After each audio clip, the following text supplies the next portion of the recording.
Shalom Bapak Ibu Saudara-saudari yang terkasih dimanapun berada.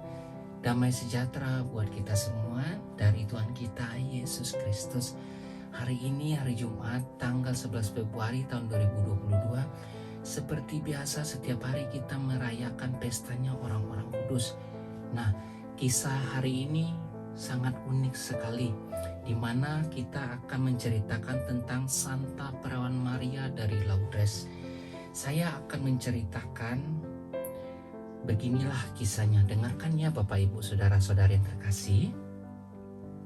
Santa Perawan Maria dari Lourdes merupakan perayaan peristiwa Maria penampakan diri kepada Bernadetta Soubirous di Gua Misabielle, Lourdes, Prancis pada tanggal 11 Februari tahun 1858. Kiranya perayaan ini semakin mempertebal iman kita, kepercayaan kita kepada Bunda Maria, dan semakin menyemangati kita untuk turut serta di dalam karya penyelamatan Kristus. Untuk itu, baiklah kalau kita menyimak kembali makna peristiwa itu dengan mengikuti kisah terjadinya peristiwa iman itu. Bernadetta Soubirous adalah seorang gadis desa yang sederhana, miskin dan buta huruf.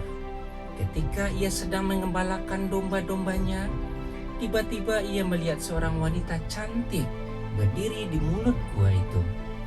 Wanita itu tersenyum, manis dan tampak sangat ramah kepadanya. Dalam keheranan dan ketakutannya, Bernadetta pun merasakan kegembiraan yang sangat mendalam. Tak lama kemudian, wanita itu menghilang dari pandangannya. Bernadetta pun pulang ke rumah dengan gembira bercampur rasa takut. Pada tanggal 25 Februari, wanita cantik itu menampakkan diri lagi kepada Bernadetta. Kali ini, wanita itu menyuruhnya minum dan membasuh mukanya. Tetapi dari manakah ia mendapatkan air untuk minum dan membasuh mukanya? Ia sendiri pun tidak membawa air dari rumah. Sumber-sumber air pun tak ada di bukit yang kering dan berbatu-batu itu. Lalu wanita itu menyuruhnya menggali tanah di depan gua itu. Bernadetta pun mengikuti saja suruhan wanita tak dikenal itu. Belum seberapa dalam lubang galian itu, mengalirlah air dari lubang itu. Dengan air itu, Bernadetta membasuh mukanya dan meminumnya. Tak lama kemudian, wanita itu menghilang. Pada tanggal 25 Maret, Bernadetta kembali ke Gua Misabielle. Di sana, ia menyaksikan lagi penampakan wanita cantik itu. Kali ini, Bernadetta memberanikan diri untuk menanyakan nama wanita cantik itu. "Siapakah engkau?" tanya Bernadetta. Jawab wanita itu, "Akulah yang dikandung tanpa noda dosa asal." Maria menampakkan diri kepada Bernadetta sebanyak 18 kali. Kepada Bernadetta, Bunda Maria berpesan agar semua orang Kristen berdoa untuk orang-orang berdosa agar mereka bertobat dari cara hidupnya yang sesat itu. Bunda Maria meminta agar di tempat itu didirikan sebuah biara dan diadakan ziarah. Atas perintah Uskup Lourdes, kejadian ini diselidiki dengan seksama. Akhirnya, pada tahun 1862, peristiwa penampakan itu dinyatakan benar dan sah. Pada tahun 1864, sebuah patung Bunda Maria ditempatkan di gua itu, dan pada tahun 1876 dibangunkan di situ sebuah gereja yang megah. Setiap tahun, lebih dari 1 juta orang berziarah ke Lourdes. Banyak orang sakit yang berziarah ke sana menjadi sembuh secara ajaib. Demikian pun setiap peziarah yang mengunjungi Lourdes sungguh merasakan suatu kedamaian jiwa dan kebahagiaan batin. Sebuah biro penyelidikan didirikan untuk meneliti penyembuhan-penyembuhan yang terjadi atas orang-orang sakit yang berkunjung ke sana. Semoga hari raya penampakan Bunda Maria di Lourdes ini mendorong kita untuk menghormati Bunda Maria dengan lebih tulus sebagai Bunda yang senantiasa menghendaki keselamatan kita. Nah, begitulah kisah cerita singkat tentang Santa Perawan Maria menampakkan dirinya di Lourdes. Nah, di sini kita bisa mengambil rangkumannya untuk kita semakin percaya.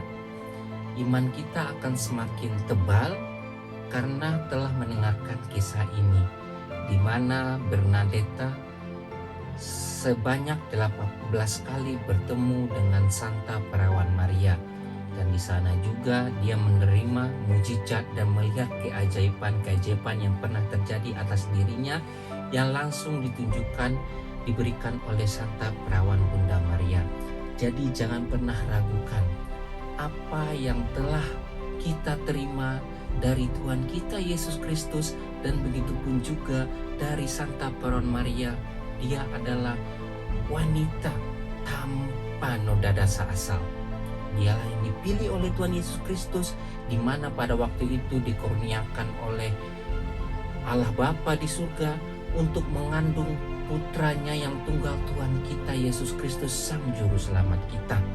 Jangan pernah khawatirkan, jangan pernah ragu. Tuhan kita adalah yang maha baik, Tuhan kita Yesus Kristus. Terima kasih kepada Bapak, Ibu, Saudari sekalian telah mendengar renungan hari ini. Semoga kita semakin diberkati, jadi berkat buat sesama. Terima kasih. Hari ini hari Jumat tanggal 11 Februari tahun 2022. Bacaan pertama diambil dari kitab 1 Raja-Raja 11 ayat 29 sampai 32 dan Raja-Raja 12 ayat 19. Pada waktu itu, Yerobeam, seorang pegawai Raja Salomo, keluar dari Yerusalem. Di tengah jalan ia bertemu dengan Nabi Ahia, orang Silo, yang berselubung kain baru. Hanya mereka berdua yang ada di padang. Ahia memegang kain baru yang ada di badannya, lalu dikoyakannya menjadi 12 koyakan. Ia berkata kepada Yerobeam, "Ambillah bagianmu 10 koyakan, sebab beginilah sabda Tuhan Allah Israel. Sesungguhnya aku akan mengoyakkan kerajaan itu dari tangan Salomo dan akan memberikan kepadamu 10 suku. Tetapi 1 suku akan tetap padanya oleh karena hambaku Daud dan oleh karena Yerusalem, kota yang kupilih dari segala suku Israel." Demikianlah orang Israel memberontak terhadap keluarga Daud sampai hari ini. Demikianlah sabda Tuhan. Syukur kepada Allah. Inilah Injil Tuhan kita Yesus Kristus menurut Markus. Dimuliakanlah Tuhan. Bacaan Injil diambil dari Markus 7 ayat 31 sampai 37. Kemudian Yesus meninggalkan pula daerah Tirus dan dengan melalui Sidon pergi ke Danau Galilea di tengah-tengah daerah Dekapolis. Di situ orang membawa kepadanya seorang yang tuli dan yang gagap dan memohon kepadanya supaya ia meletakkan tangannya atas orang itu. Dan sesudah Yesus memisahkan dia dari orang banyak sehingga mereka sendirian, ia memasukkan jarinya ke telinga orang itu, lalu ia meludah dan meraba lidah orang itu. Kemudian sambil menengadah ke langit, Yesus menarik napas dan berkata kepadanya, "Efata," artinya terbukalah. Maka terbukalah telinga orang itu dan seketika itu terlepas pulalah pengikat lidahnya, lalu ia berkata-kata dengan baik. Yesus berpesan kepada orang-orang yang ada di situ supaya jangan menceritakan kepada siapapun juga. Tetapi makin dilarangnya mereka, makin luas mereka memberitakannya. Mereka takjub dan tercengang dan berkata, "Ia menjadikan segala-galanya baik, yang tuli dijadikannya mendengar, yang bisu dijadikannya berkata-kata." Demikianlah sabda Tuhan. Terpujilah Kristus.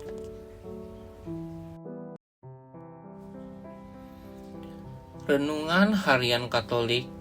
Hari ini hari Jumat tanggal 11 Februari tahun 2022. Kerajaan Salomo digoyahkan Tuhan karena ia tidak sepenuh hati berpaut kepada Tuhan Allahnya seperti Daud ayahnya. Apa yang tadinya baik dan masyhur kini berantakan. Hal ini sangat berbeda dengan kehadiran dan tindakan Yesus yang kita dengar dalam Injil hari ini. Yesus membuat orang takjub dan tercengang karena ia menjadikan segala-galanya baik, yang tuli dijadikannya mendengar, yang bisu dijadikannya berbicara. Kehadiran Yesus membawa sukacita dan harapan. Kehidupan dan kehadiran Yesus merupakan model utama bagi para pengikutnya. Artinya, dimanapun pengikut Kristus berada, meski di sana ada kebaikan, ada harapan, ada sukacita. Kelemahan fisik seperti dialami oleh Salomo pada masa tuanya dapat mempengaruhi kehidupan spiritual kita dan membelokkannya ke arah yang lain sesuai selera orang lain. Untuk itu, merawat relasi secara terus-menerus dengan Tuhan melalui doa dan aktivitas kerohanian lainnya sangatlah penting. Karena umur tua bukanlah jaminan bahwa kita kuat dan dewasa dalam hidup beriman. Tuhan, buatlah kami setia berpaut padamu.